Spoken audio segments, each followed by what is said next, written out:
देखिए आज के डेट में इंडिया के अंदर अच्छे खासे पढ़े लिखे एजुकेटेड लोग रहते हैं, लेकिन जब फाइनेंस और इन्वेस्टमेंट की बात आती है तो उनके मन में एक ही बात आती है कि भाई हमारे पास तो इतने पैसे ही नहीं बचते हैं, तो फिर हम इन्वेस्टमेंट कैसे करें। लेकिन आज की इस वीडियो में मैं आपको बताने वाला हूँ बहुत कम अमाउंट, बहुत छोटा सा अमाउंट, सिर्फ 150 रुपये रोज़ अगर आप बचा लेते हैं तो इससे कितना बड़ा फंड आप तैयार कर सकते हैं आप सोच भी नहीं सकते हैं। अब ये फंड आप जिस भी मकसद से तैयार करना चाहते हो, बच्चों की पढ़ाई के लिए या फिर बच्ची की शादी के लिए, ये इंपॉर्टेंट नहीं है। इंपॉर्टेंट ये है कि आप कम पैसे में भी बहुत लंबा चौड़ा फंड तैयार कर सकते हैं। इसी पे आज हम वीडियो में बात करने वाले हैं। तो वीडियो बहुत ही इन्फॉर्मेटिव होने वाली है। एक लाइक ज़रूर कर दीजिए, शेयर कर दीजिए। चैनल को अगर अभी तक सब्सक्राइब नहीं किया है तो चैनल को भी ज़रूर सब्सक्राइब कर लीजिए। देखिए बगैर किसी तरह की बात किए हुए हम डायरेक्ट अपने मुद्दे पर आते हैं और एक बच्ची का एग्जाम्पल लेते हैं। हम यहाँ पर मान लेते हैं आपके पास एक छोटी बच्ची है जिसकी उम्र 2023 में 3 साल हो चुकी है। तो उसको 18 साल होने तक, मतलब उसकी एज 18 साल हो, 18 साल तक के आपको एक लंबा चौड़ा फंड तैयार करना है। तो उसके लिए हमें कैसे इन्वेस्टमेंट स्ट्रैटेजी तैयार करनी पड़ेगी, क्या हमें प्लानिंग करने की ज़रूरत होगी। तो इसके लिए आपको डेली 150 रुपये, मतलब 150 रुपये आपको बचाने की ज़रूरत होती है। तो डेली अगर आप 150 रुपया बचा रहे हैं तो मंथली कितना हो जाएगा? मंथली हो जाएगा 4500। अगर मंथली ये 4500 रुपये हो जाता है तो इसको जोड़ कर देखें कैलकुलेट करके, तो ईयरली कितना हो जाएगा? ईयरली हो जाएगा ये 54,000 रुपये। समझ रहे कि नहीं?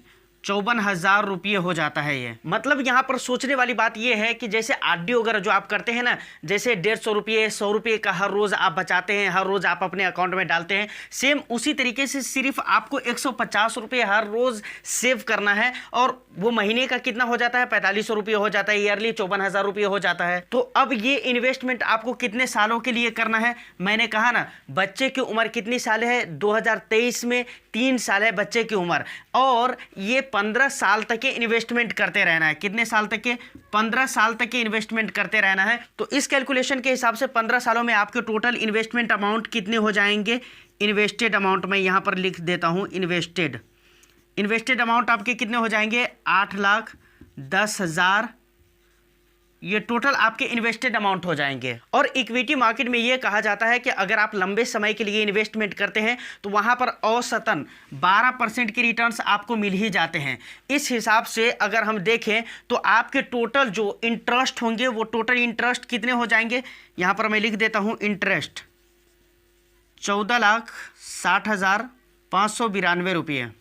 ये आपके टोटल इंटरेस्ट के हो जाएंगे, मतलब टोटल इंटरेस्ट आपका ये हो जाएगा, इन्वेस्टेड ये हो जाएगा। और 15 सालों के बाद जब आपकी एसआईपी इन्वेस्टमेंट मैच्योर होगी तो टोटल अमाउंट जो आपको मिलने वाले हैं वो टोटल अमाउंट आपको कितने मिलने वाले हैं? टोटल अमाउंट आपको मिलने वाले हैं 22 लाख रुपये 70,592 रुपये। ये टोटल अमाउंट आपको मिलने वाले हैं। अब यहाँ पर सोचने वाली बात ये है कि सिर्फ 150 रुपये आप रोज़ के बचा रहे हैं और 22,70,592 रुपये का एक लंबा फंड तैयार हो जा रहा है, जिसके बारे में मुझे नहीं लगता है कि आमतौर पे लोग सोचते हैं।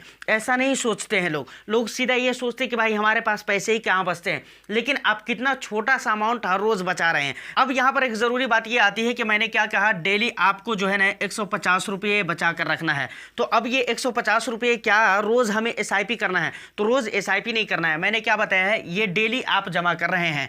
मंथली कितना हो जा रहा है? 4500 रुपये। अभी इस 4500 रुपये को मंथली हिसाब से, मंथली बेसिक पे आपको इन्वेस्टमेंट करना है और एसआईपी में निवेश करना है। तो यहाँ तक कि बिल्कुल आप समझ चुके हैं। अब एक नई चीज़ हम समझते हैं जो सबसे मेन है कि आखिर इसे निवेश हमें कहाँ पर करना है, किस तरह के फंड में इन्वेस्टमेंट करना है, क्योंकि ये समझना बहुत ही ज़रूरी है। देखिए अब टोटल महीने के मैं जोड़ लेता हूँ, सीधा मंथली में लेकर चलता हूं तो मंथली कितने हो जाते हैं? मंथली हो जाते हैं 4500 रुपये। समझ रहे कि नहीं? अभी 4500 को आपको कैसे इन्वेस्टमेंट करना है, कितना पैसा कहां पर डालना है, कितना पैसा इक्विटी में, कितना पैसा आपको लार्ज कैप में, कितना पैसा मिड कैप में और कितना पैसा स्मॉल कैप में डालना है। तो मेरे ख्याल से इसको समझने के लिए सबसे अच्छा फार्मूला है आपका रिस्क प्रोफाइल। समझ रहे कि नहीं?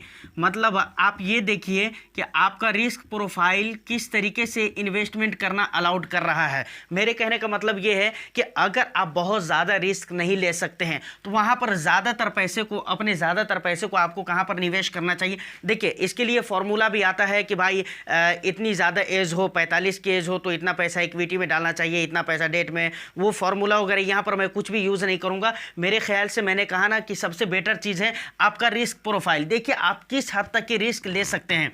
अगर बहुत ज़्यादा आप रिस्क ले सकते हैं तो अपने ज़्यादातर पैसे को आप स्मॉल कैप में डाल सकते हैं, क्योंकि आप यहाँ पर लंबे समय के लिए निवेश कर रहे हैं। बहुत ज़्यादा रिस्क अगर नहीं ले सकते हैं तो आप लार्ज कैप में अपने ज़्यादातर पैसे को डाल सकते हैं। समझ रहे कि नहीं? तो ये आपके रिस्क प्रोफाइल के ऊपर डिपेंड करता है कि आपको कहाँ पर किस तरीके के फंड में इन्वेस्टमेंट करना चाहिए। लेकिन अपनी तरफ से एक बात मैं आपको बताना चाहूँगा कि देखिए बैंकिंग सेक्टर के जो म्यूचुअल फंड होते हैं ना, जैसे ICICI हो गए इसके जो म्यूचुअल फंड है, या फिर HDFC हो गए इसके जो म्यूचुअल फंड है, SBI हो गए इसके जो म्यूचुअल फंड है, इस तरह के जो म्यूचुअल फंड होते हैं ना वो ज़्यादा सॉलिड होते हैं, वो ज़्यादा बेटर होते हैं।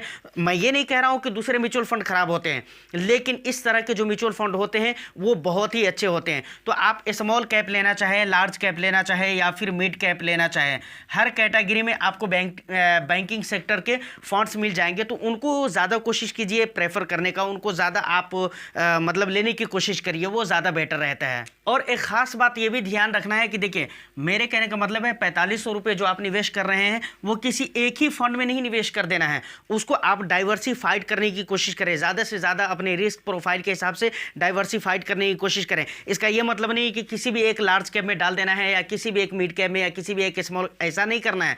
मतलब उसमें आप अपने रिस्क के हिसाब से अगर ज़रूरत पड़ती है तो आप स्मॉल कैप लीजिए और नहीं ज़रूरत पड़ती है तो छोड़ दीजिए। लेकिन स्मॉल कैप अगर ज़रूरत पड़ती है तो लीजिए, इसमें भी कुछ पैसे डालना है, लार्ज कैप में भी कुछ पैसे डालना है। समझ रहे कि नहीं?